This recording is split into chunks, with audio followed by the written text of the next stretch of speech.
Hello, everybody, and welcome back to a new episode of A Life on Your Terms.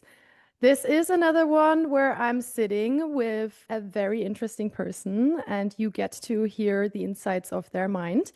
And today it is Erin. Hello and welcome. Hello. So happy to Hello. be here.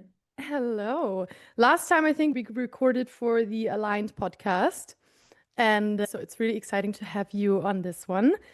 The reason why I to wanted you guys to meet Erin is because Erin is a projector, of course. Most of my friends are projectors. She is also in human design and in the subconscious reprogramming space.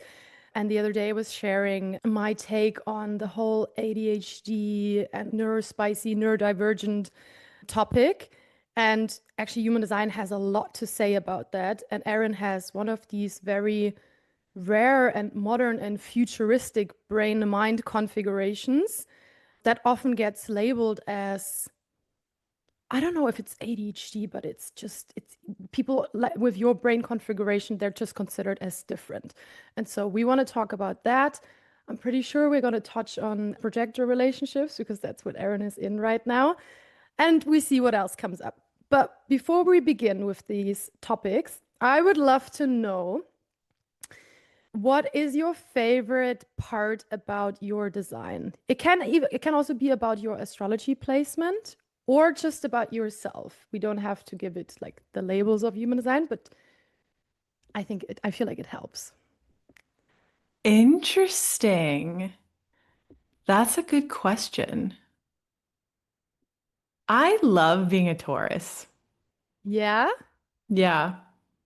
I really, well, and also it's like it's my south node and it's my sun. And so I feel like, yes, it's just also very much like comfort zone, but I do like really obviously resonate with it, but I love being a Taurus. I love the Venusian, just like way of being and being able to soak up sensuality in my life. And I like caring about nice things and I like wearing clothes that feel nice. And I'm not someone who I don't spend a lot of time in the astrology world.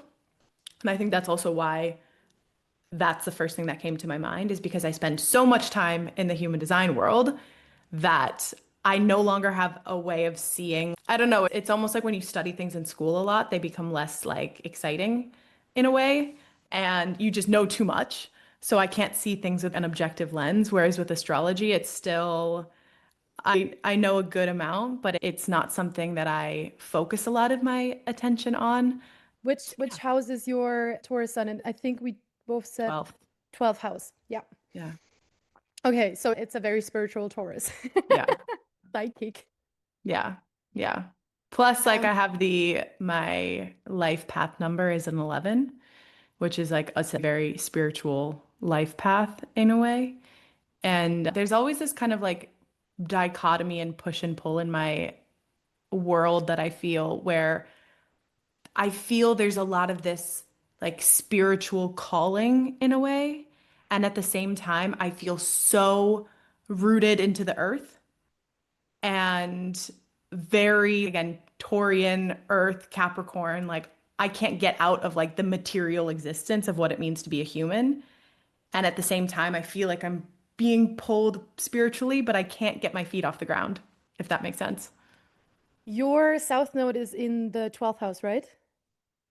And Not your sure. north node is in the sixth house. Yeah, I'm actually, yeah. pretty sure that, yeah, that's your configuration. It's so interesting because, okay, for me, you know that I love the incarnation cross. I love the notes and the motivation. And then obviously the rest of the chart is also important, but for me, that's like the meat of it. And Yeah. so I really got into the south node, north node axes in the past months. And it's so fascinating that everything that you probably also observe in people, like the growth edge that they have, is letting go of the South Node themes. So for you, it's 12th house, the spirituality, the just being like in the tarot cards and the upper realms, and like Mm, making, rationalizing that, because that's your cross, and yeah. bringing it into everyday life. making it Yeah. more grounded. Yeah. But then you have it reversed. So you have the earth in the ethereal house and the water, the Scorpio, in the sixth house. So it's about everyday life on things that make your life every day better, but in a transformative way. And I guess for you, it's because it's in gate 43, right? It's a mental transformation, Yeah. which all fits with the rest of your chart. But so you will see, if you follow Erin on Instagram, you will see her post a lot about health. You do a lot of detoxes and love biohacking methods, and that's sixth house node themes. Mm, Or I want to talk about you being a quad right, and probably a lot of people don't know what that means. And I'm not the best in explaining it in very technical terms, but basically in human design, you not only have your energy type and it's explained how your energy flows throughout your system, your body, but it also explains how your brain works and how your mind works. Almost like when you have a camera, it explains like, is the camera good at zooming in, or is the camera good at taking wide angle pictures? And then when you have a camera that has a wide angle and you try to use it for something like capturing small details on a flower, you'll be like, oh my God, why is this camera not working? But because you understand that this is a wide angle camera, you can then use it for what it's actually good for. And that's what the explanation of the brain, the mind, the body, and the perspective does in human design. And Erin there is a quad right. So that basically means that she's completely, I guess you would compare to feminine energy, like very surrendered, very non-focused on things. You're going with the flow of life, like as well, mentally as also your body. And yeah, I would love for you to talk a little bit about that, how that feels, because you also come from a corporate background yeah. where you couldn't really live out that surrendered Yeah. babe Yeah. life. Yeah. Yeah. So for everyone listening, when you hear the word quad, the reason it's quad is because if you look at your human design chart, there's four arrows, and those arrows, each one of them can either be facing right or left. And so the right facing arrows are more of what Leia was just saying, of that kind of surrendered, receptive. And again, we'll explain that a little bit more. Whereas left facing arrows tend to be more strategic, focused, and understanding how those different variables impact the rest of your design can be really helpful. And as you said, it's like how we think, it's how our brains work, the mechanics of our brains in a way. And I think it's important to give a little bit of context where evolutionarily, our world is transitioning from what was a very strategic and structured way of existing and moving more toward this receptive. It's like it's showing the evolution of our human species. You can just think of like humans 100 years ago were all quad left. And over time, through mutation, there's this evolutionary process that's happening, and we're starting to transition and moving more toward the right. But the right for us, and based on what we know, which is based always on history, because that's how humans function strategically, is let's look at the past, let's analyze it, let's create some insight about it, and then let that dictate our future. The receptive beings are like aliens. Yeah. So for me, it's interesting because it's something where when I first learned about my variables, I was, what? Because right receptive people are so susceptible to strategic conditioning. And I look at my entire upbringing and I look at the way the world, the people that mirrored back to me, how they functioned. And it was always like, I remember my mom just like making these lists with our schedules every morning. Every morning before she would go to work, she would have a schedule. Jack is doing this, Erin is doing this, Stuart's doing this, and they have to get picked up at this time and they're doing this, and then dad's going to come home and do this every morning. Insane. And Is so she a there quad was, left? she's not a quad left. I want to say it was surprising seeing her chart. I think she's 2 and 2. I can't remember what Hmm. exactly, but I think again, she's also just very strategically conditioned. And you just start to try to become what around you. And I ended up being in corporate and being the most strategic person. And what did it do to my body? Not good things. I didn't last in corporate for long.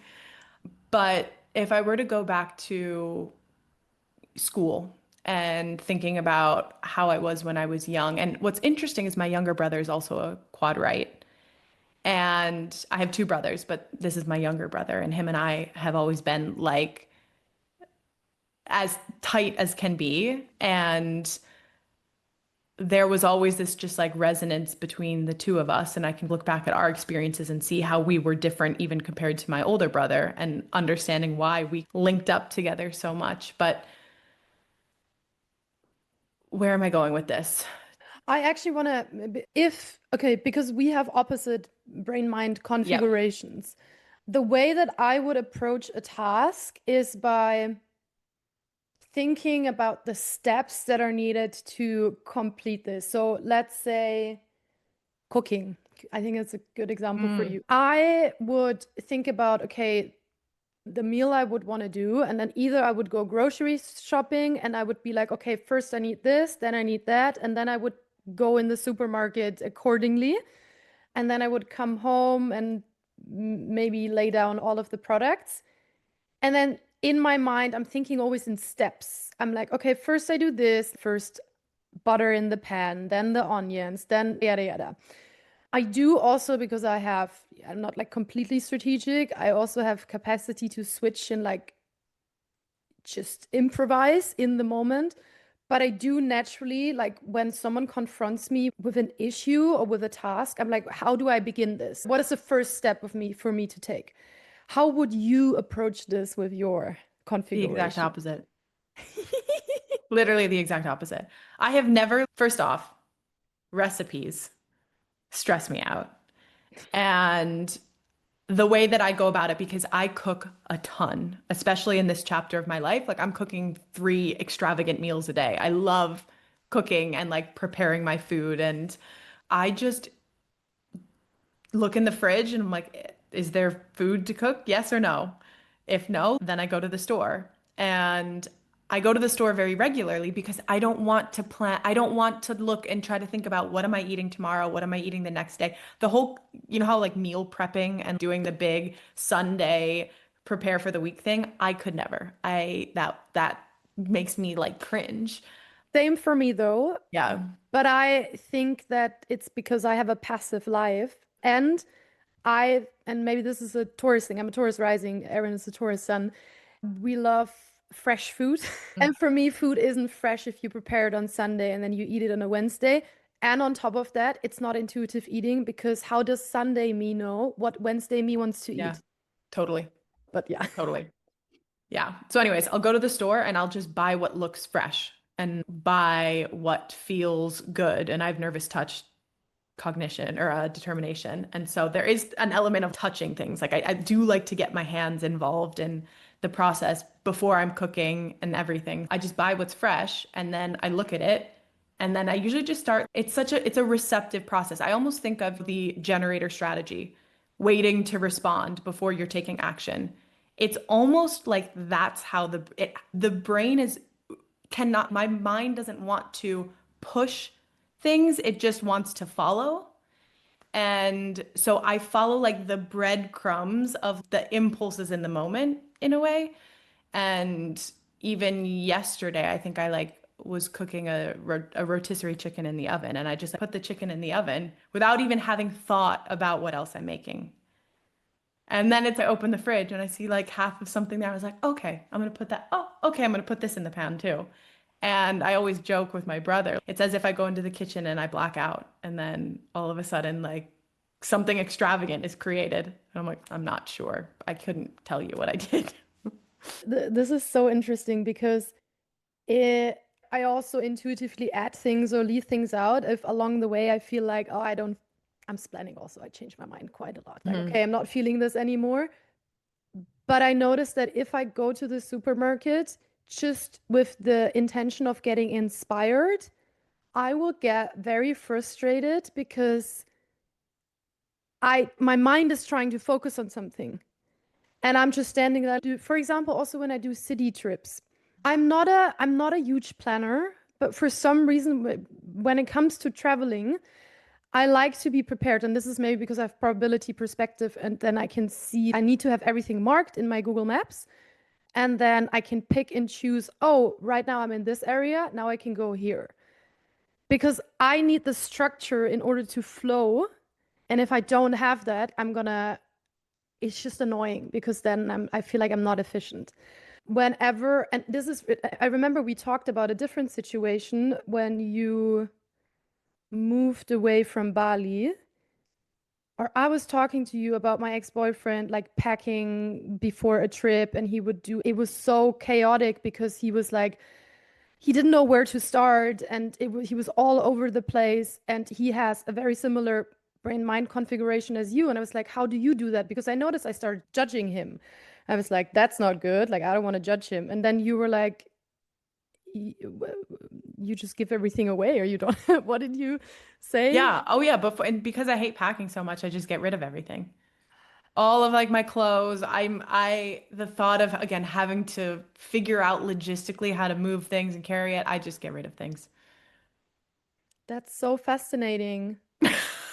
Because it could create a huge problem in your life where you feel I need to fix this, I need to be better organized. But if you just approach it with self-acceptance and, hey, planning strategically stresses me the fuck out, why am I doing it? Yeah. And you just don't. Yeah. But It, I will say it's hard and like I'm still uncoupling a lot of like beliefs and deconditioning a lot around like really having to acknowledge just how deeply conditioned my mind is to be strategic and how much, again, because I used to identify myself that way as this like strategic, biz-minded, really sharp person, which in some ways is true, but having to let go of that has proven a longer process than I would have expected. And it's also now getting to a point where it's feeling like the most freeing thing because I'm giving myself this like permission because I just, again, mind and also not self-mind is so manipulative. It is so controlling. And so I remember hearing like years ago when I was digging deeper into what does it mean to be a quad, like how radically surrendered you have to be. And I was like, but I don't get it. There's a life I want to live. There's a business I want to build. And you know what I will say? Doing business, I think, is probably the hardest thing because in some regards, it's like you can't run a business without making strategic decisions. but I don't feel like you're Realizing, not strategic. yeah, It's very nuanced with you yeah. And because, I have judgment sense too. yeah, So that's also, again, nuanced. Judgment sense is the core of what it means to be receptive, the same way uncertainty sense is like the core of what it means to be strategic.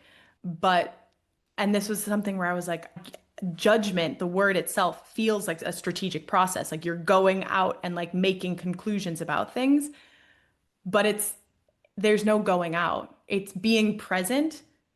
That's what it all comes down to. It's like being present in the moment, receptive to the world around you, and being the judge. And I'm strategic minded, but not in a like action way necessarily. It's like I'm strategic based on what I'm taking in. And yes. I have an experience, and then I'm not judging, I'm the judge. Yeah, so I would compare it to, so when we work together, I you're very, how do I explain this? So you have all of the information, maybe you don't have the vision yet, but if you do, it's when your mom would say, oh, tidy up your room. If you, if it's not tidy, you're not allowed to go to that party.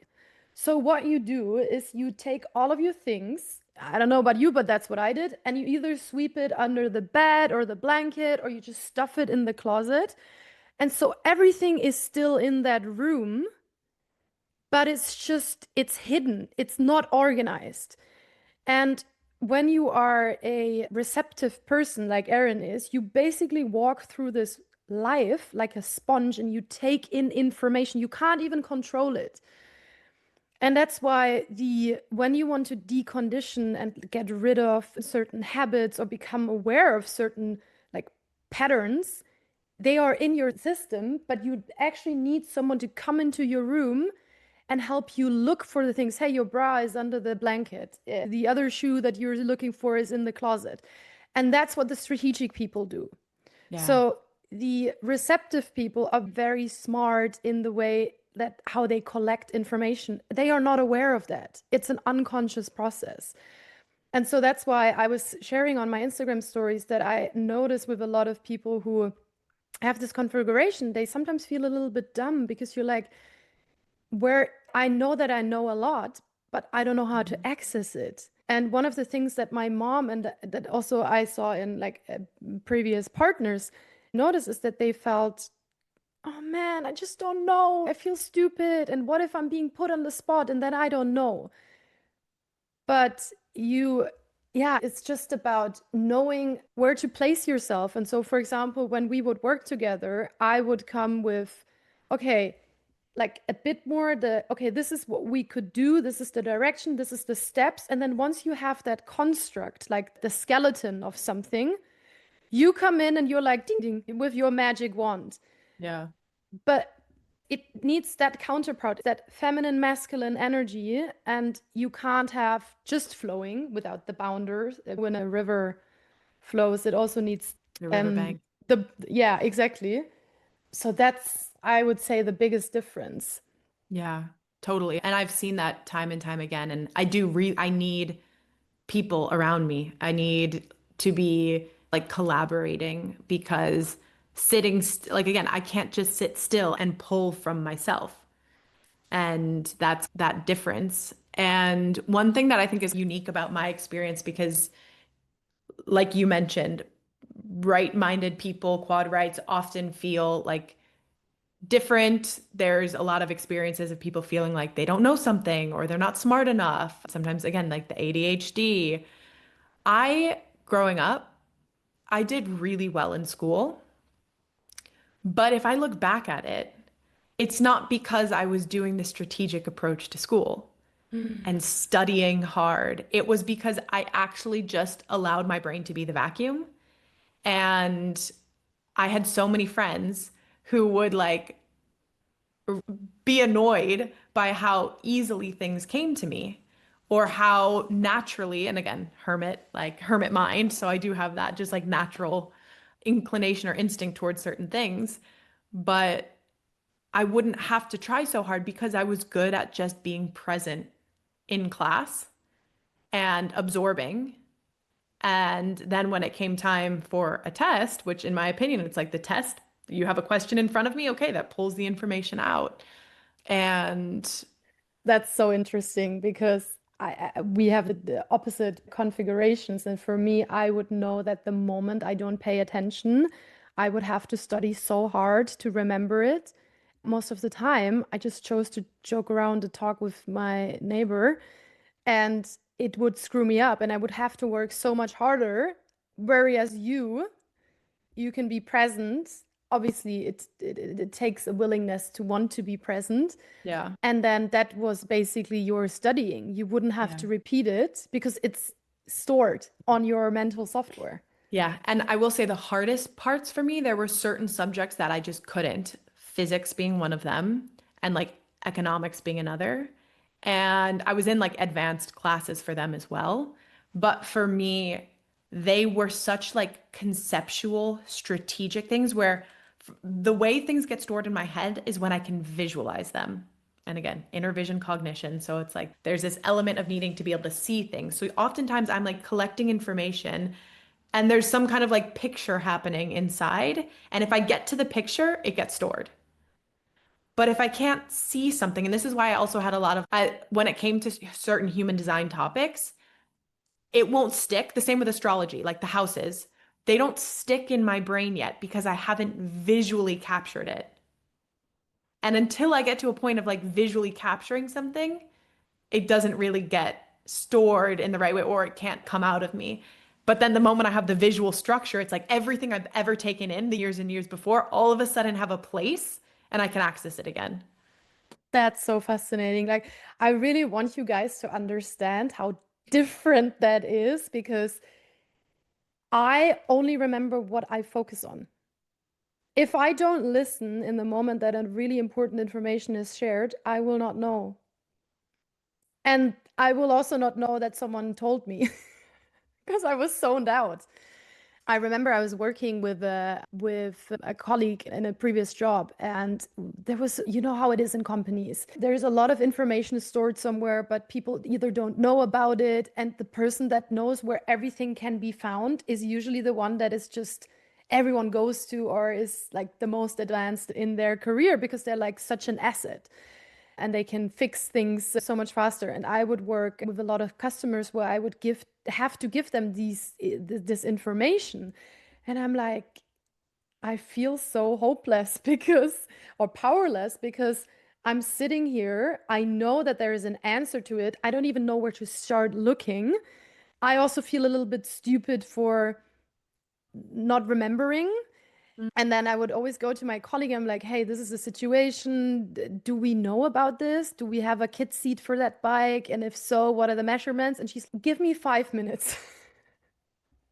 She would go in her mental castle and be like, someone said this. And then she would just go in the systems and know exactly where to click.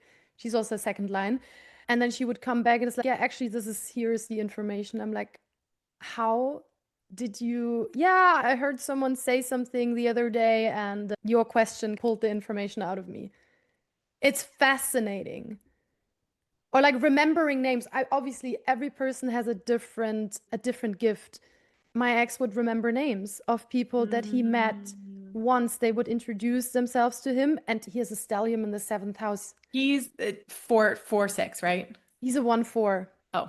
Mm. Yeah, but he is also judgment sense like you, Mm. and he inner vision, and he's a very relationship focused person. So people are very important for him, and remembering these like birth dates. Oh my God, like he would wake up and he'd be like, "Oh my God, it's this and that's birthday." Like what?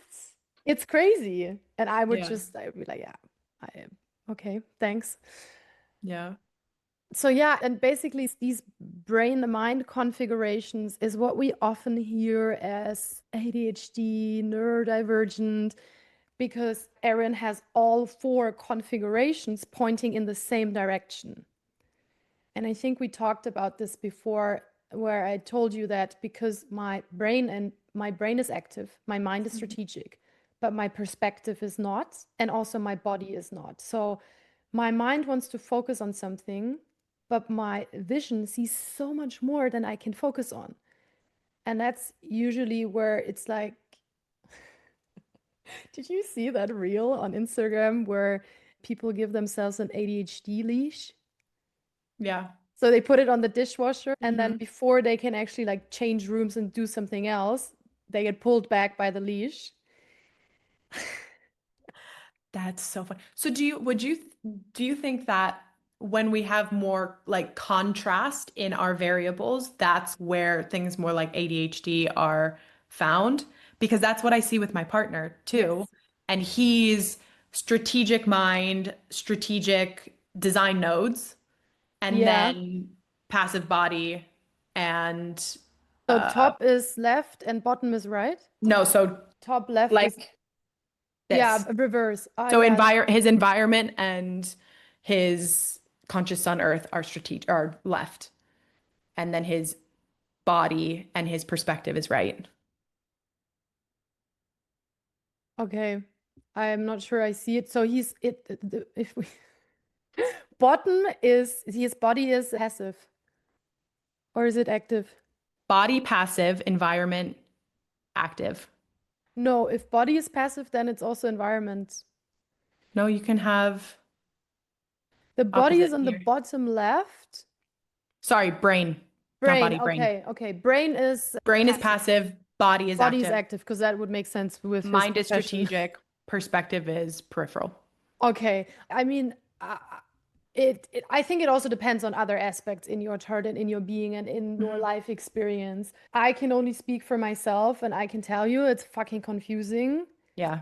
Because for example, when I try to, in the beginning, when I would give workshops and presentations, I would make this really nice looking presentation. And then slide one, I'm going to talk about that. And slide two, I'm going to talk about that.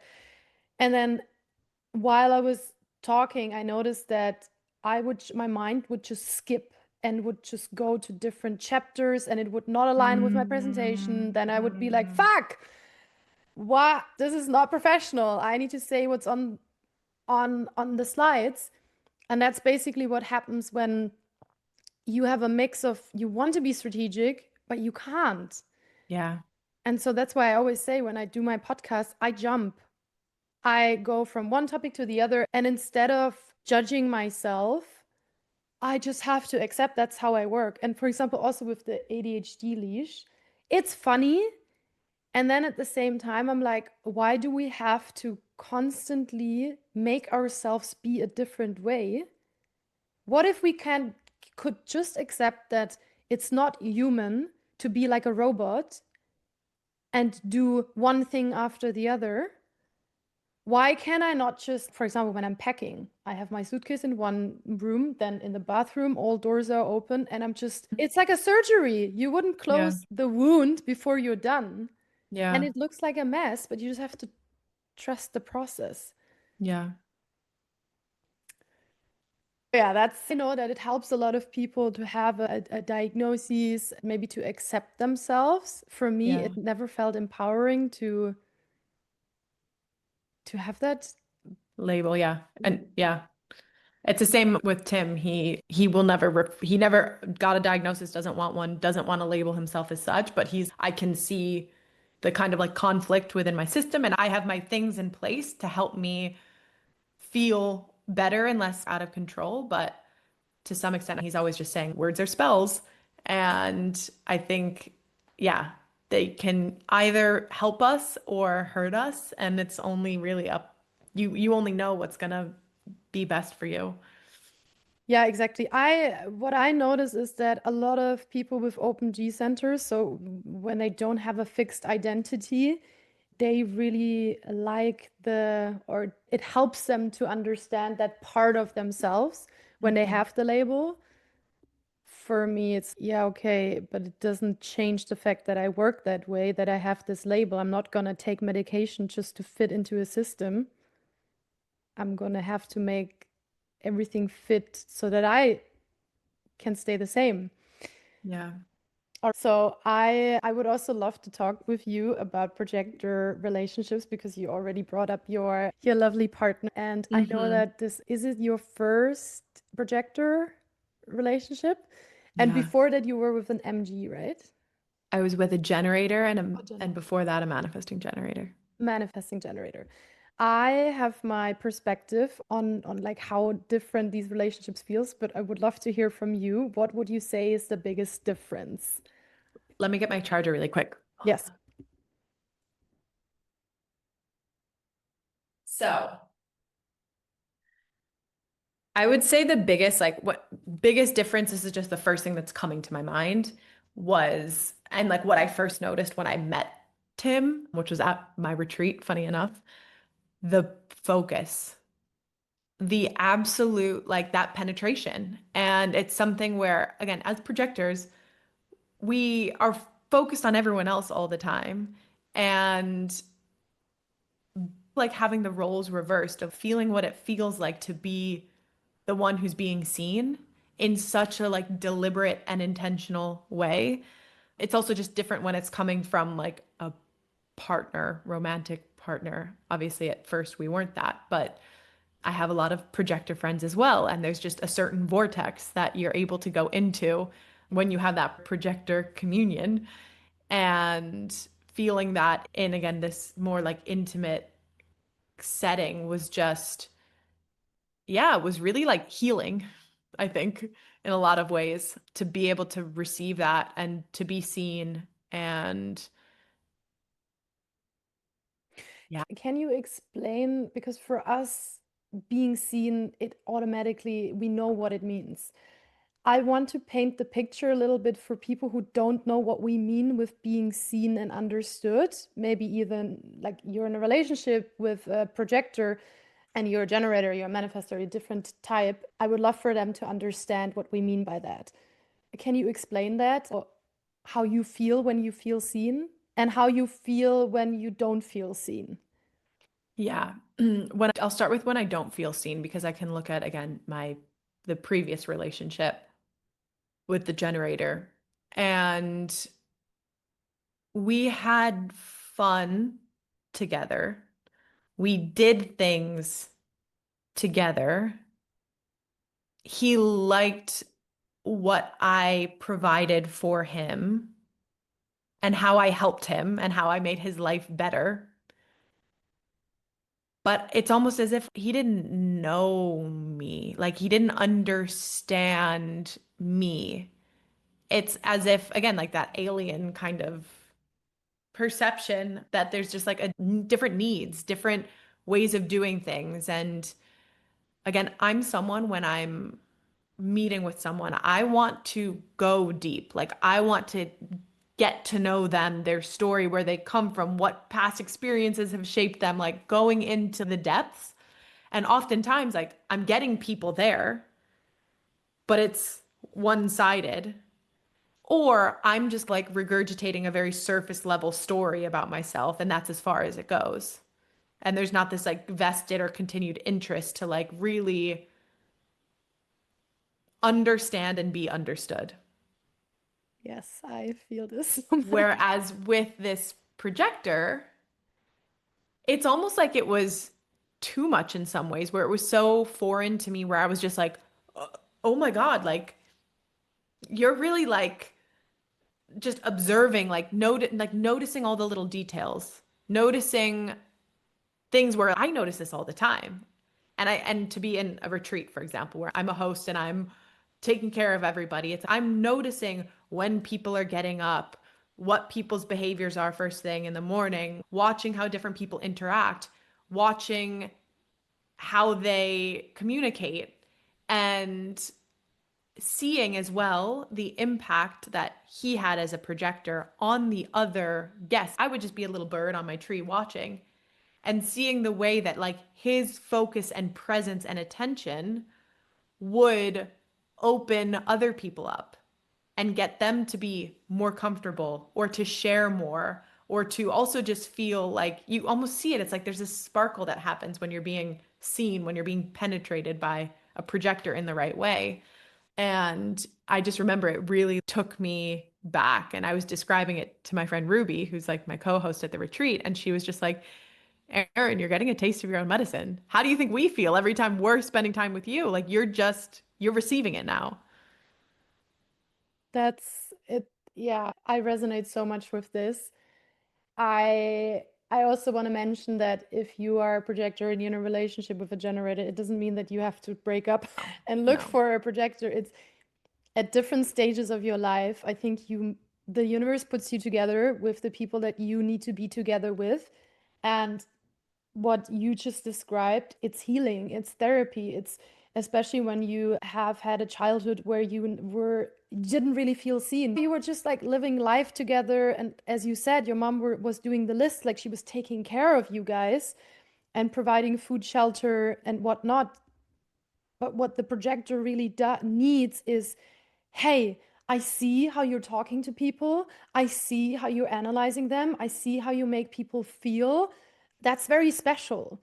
And these kind of words, that level of recognition for our being, I didn't have that in my childhood. And that's why, I mean, we did a lot of therapy. I want to say alternative therapy in order to understand and become aware of how we work and what we add to this world. And especially in romantic relationships, I also had, I don't know the chart of every one of my past partners, but I had one relationship with a projector, one three self-projected.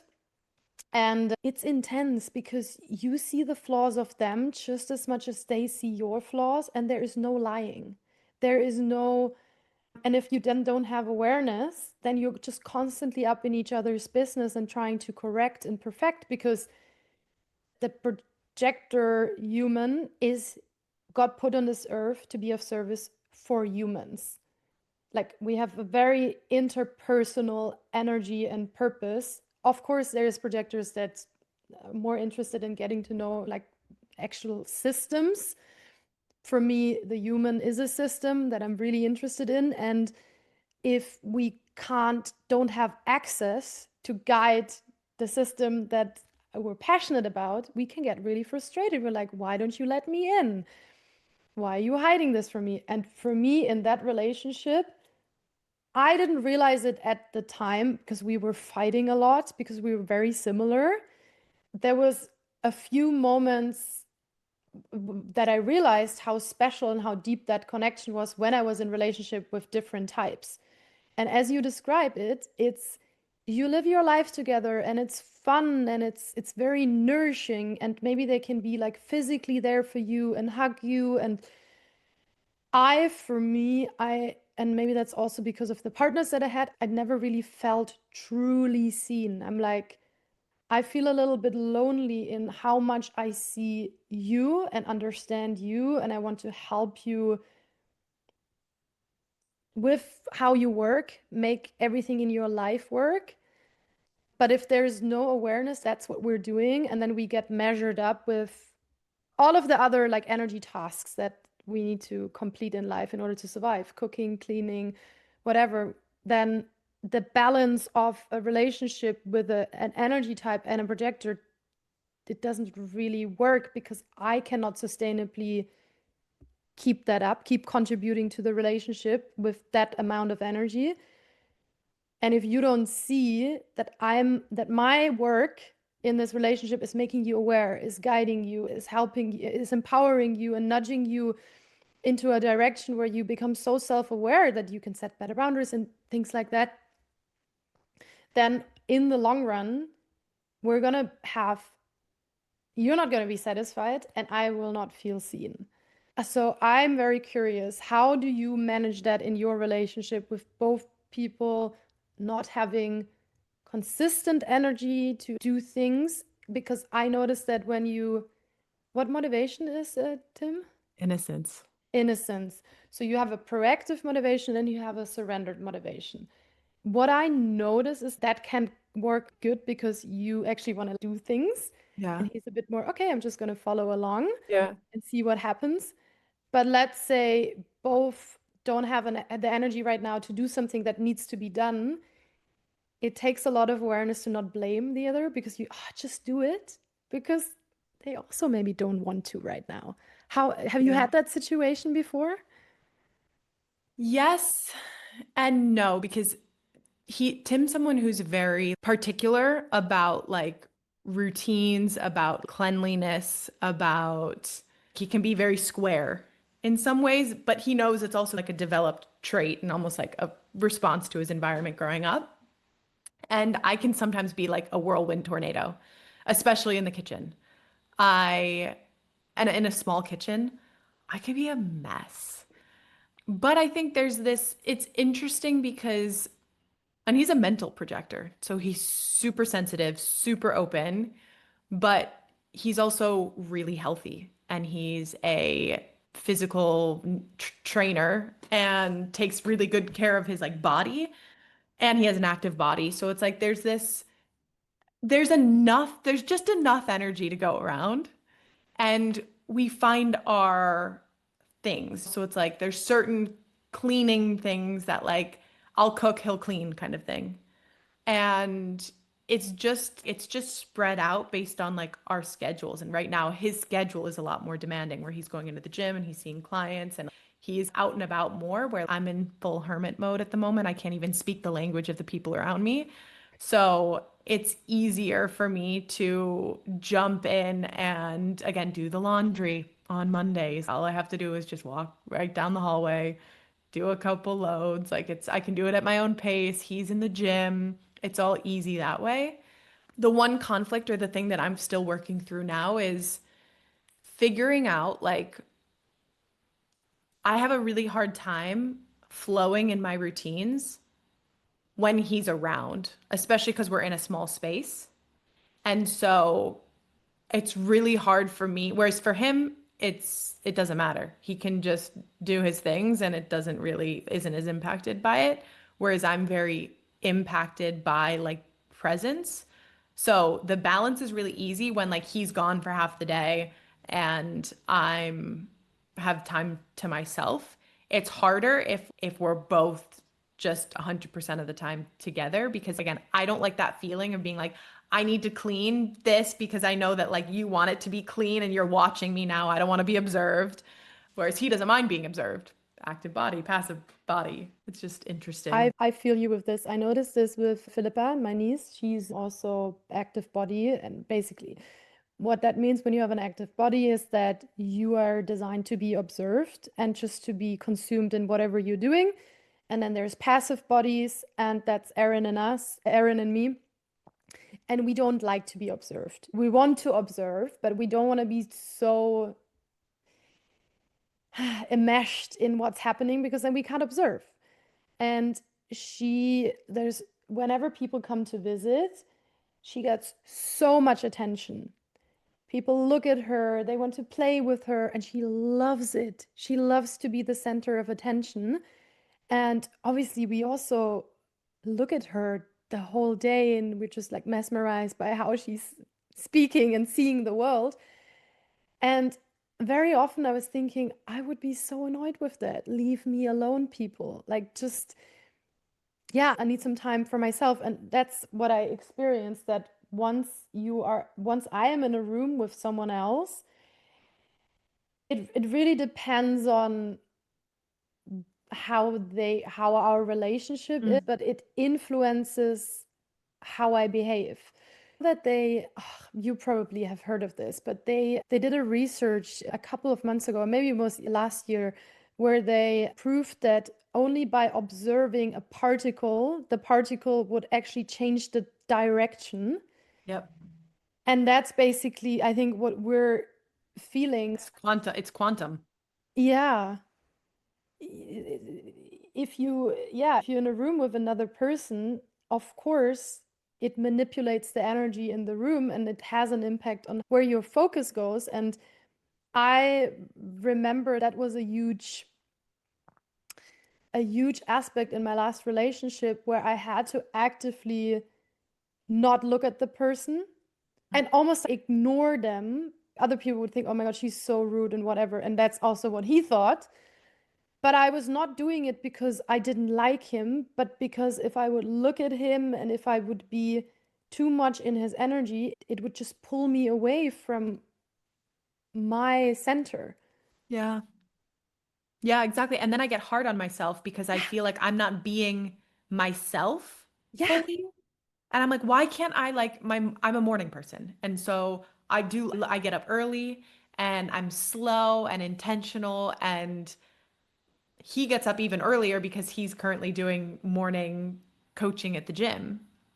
And so he'll be up cooking or something. And again, we're in a small space at the moment, so that is exacerbating it. Otherwise, I would just leave the room and it would be fine. But this morning, I just noticed like I was up early. I was like, okay, I'm just gonna get up. And I tried so hard. I sat in bed with like my journal for a moment, and then I was like, no. And then I sat at the table and I was like, no. And then I sat outside, but then there was cars going by and it was cold. Then I came back inside and I'm like, why can't I just like chill? But I think it's also connected to the second lines and just yeah. like you and I have, I think 4 or 5 second lines, and it's my notes. And I really need to, we're so aware of what could happen or like the energy that is swirling around us. If I know that one of the tabs that is open might start blinking, okay, we're recording this podcast episode. I had my WhatsApp open. I had to quit it because the thought of someone messaging me, it would just stress me out. So I have to eliminate Mm, that tab. And that's how it feels like when you're, yeah, when you're with people. It's, and I know that some people would now say, oh, yeah, you need to train this and whatever, change your perception on it. Yes and no. I think yeah. sometimes you can just accept that people have this influence over you.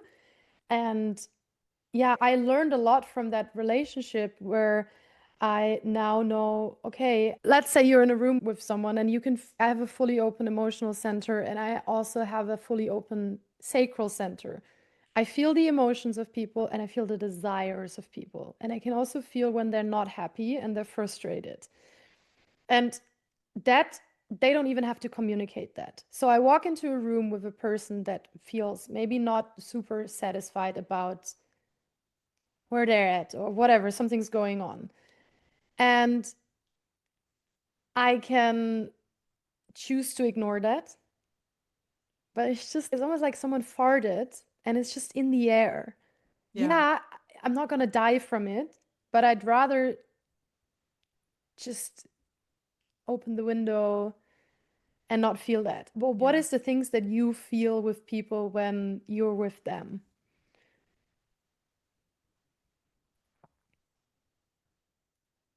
I guess it depends so much on the person, but I just feel like I get scooped up by their energy in a way. And somehow it's as if you imagine like a plane flying and they're just like however the physics of it works. It's like you get stuck up in it and you're Yeah. flying on your own, but there's the gravitational pull between and it just blocks me from feeling me. And I could, in theory, just go along with flying with them, but I know that's not what I actually want. And I've done that so many phases of my life where I just, oh, okay, let's just go along with it. And so there's like that conflict of, but how do I stay in my own lane? But I'm scooped up. What is a current method you're using to get back to yourself? The only way I know how at the moment is like being just getting in my own energy, going for a walk.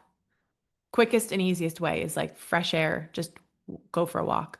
Because there's something also for me walking, it's like the way that I like start to file the information into my receptive brain and like process, okay, what's mine, what's not mine.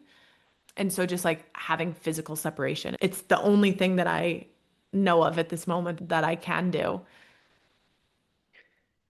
Yeah, same. I actually,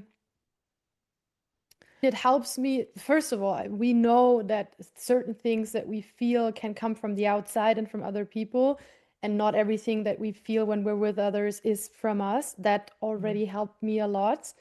And at the same time, yeah, I need the separation.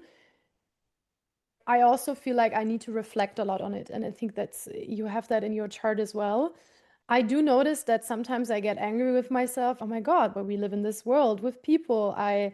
You can't just always Yeah. leave or escape them when it gets uncomfortable, and uncomfortable in the sense that you're feeling something that they're feeling that is not pleasant for them.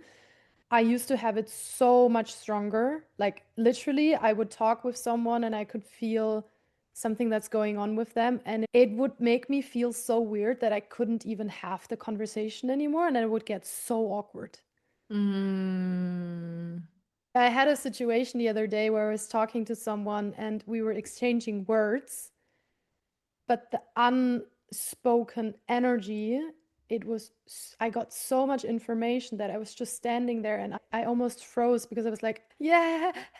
And then obviously I don't want to be weird, yeah. but it just got weird. And I'm like, ugh, I went home and I had to process that and I had to talk about it and reflect. And then I actually also did some hypnotherapy on it. And I feel like now I make an effort to be like, okay, it's happening. You're feeling something. You focus on, sometimes I focus on their lips or I focus on something in the body to not be swept away by Mm, the energetic voice. yeah. But yeah, it's, Yeah. That's tough. And that's another interesting thing with this relationship is he's obviously undefined. I'm defined in my solar plexus. And again, he'll sense it in a moment before I know that I'm like on a wave, like on a low or feeling something. Because again, it's also unconscious for me, which is hard because I'm like, I don't know necessarily what to tell you about how I'm feeling.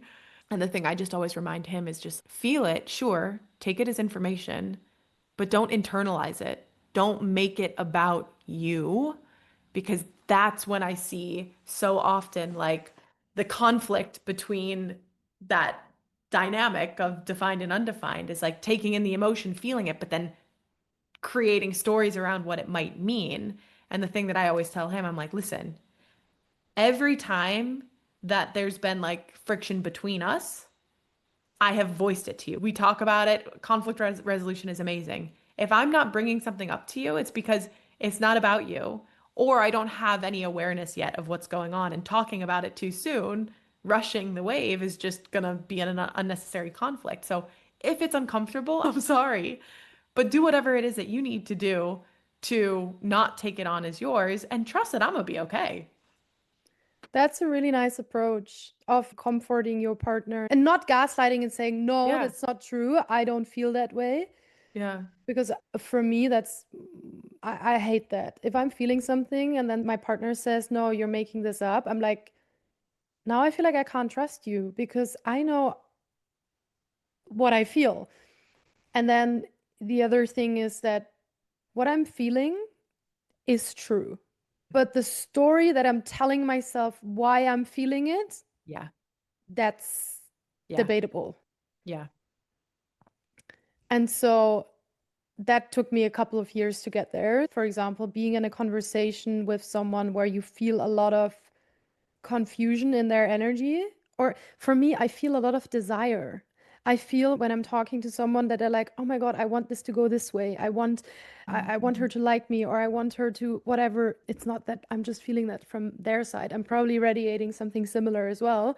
Yeah. But feeling that desire from someone and then being a fifth line and wanting to deliver a solution, I really have to train myself to be like, feeling a desire for someone is not a request. Stay in your lane, Leah. Don't. Yeah. Yeah. And it's not acting on it, not making it a thing. There's a difference between a feeling and a concrete reality. Yeah. And that's actually something that I admired a lot about my last partner. He would just let people be. He would not feel the urge to go into the feeling of other people. He would just be there and spend time with them. And everything has its pros and its cons. But for example, I was in Cape Town a couple of years ago and I had a situation with my dad where he got really sad and angry. And then my partner joined us on the trip, and it was really awkward between my dad and I. And because it was so awkward and you feel so much, it's sometimes so hard to then talk because you're like, what do we say? And then he comes into the team with his golden retriever energy, and he's just, oh, hi, so how are you doing? And it was so refreshing because it took the heaviness Yeah. out of it. And I Yeah. admire that when people do Yeah. that. And I do think that's also the magic of the untainted, undefined solar plexus when you get to a point of not personalizing things and just like it's just being a space holder. And it's the same thing I saw in my partner at the retreat when I first met him, seeing how he could just be in an emotionally charged environment and just like in his full innocence, just observe and be there and hold space and be the perfect energy that was needed for whatever that process was to be moved through. And I've experienced it as well. Like when I am in the wave and we get past a point of like him creating any stories about it, can just be there and I can just be in my wave. And there's something just so healing about that. Yeah, it every person has a different flavor, and in certain moments you need the flavor of innocence and just hold me, just observe me. And then there's moments where you need someone to help you fix it. Yeah. And what I had to learn is not to be angry at what someone can't provide Yep. and like go back to, hey, this is how they work. They're giving me everything they have. But I can't get something, I can't turn a tomato into a zucchini just because I want that. Yeah. Yeah, and that realization then ended to the breakup of my last relationship because when you have so much clarity around it, you're like, okay, actually, this is, you Yeah. can't change unless you lose yourself, and I can't change. So, Yeah. It gives you, and again, it's like, it gives you that freedom, that the awareness of being able to see more logically, just, oh, you're you. I'm me. I know that my job is to be myself, and I know that your job is to be yourself.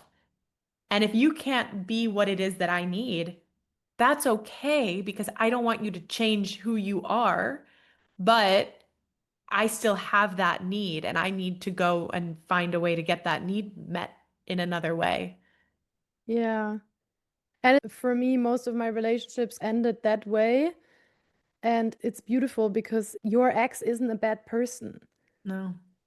Sometimes people are just not compatible or compatible anymore, or the lesson that they had to learn with each other is has been completed, and that's how it goes. Yeah. Thank you so much for sharing all of your stories with me and the listeners. You're welcome. If anyone wants to work with you, where can they best find you? Probably on Instagram. That's where you can find all of my different offerings, whether it is mentorship, retreats, all that kind of good stuff. Yeah, it can be found Yeah, through you have a Instagram. retreat coming up, right? Yeah, April 2026. It will be in Portugal. My retreats are probably like my most favorite things in the universe that I do because they're just like you get it too. It's like we've been searching around the seas of what are the most impactful ways in which we can transform and be ourselves. And I feel like the retreat for me is like my culmination of like how do we fast track and accelerate our alignment in the most profound way. And yeah, it's so fun to be able to do that in community in amazing, beautiful places in the world as well. Yeah, yeah, I agree. I feel like being in the presence of people that have a different frequency than you do, or maybe you get seen by Erin, it's so nurturing, so healing, and it's very powerful to do that in person. Yeah. Yeah. It's a huge like catalyzer. Yes, I agree. Alrighty, thank you so much for everyone. If you feel like this was empowering, helpful, insightful to you, feel free to share it with a friend. Give the show a rating. Obviously, I would be happy about 5 stars, but I'm not pushing you to do anything you don't want. And yeah, I'll hear you in the next one. Bye.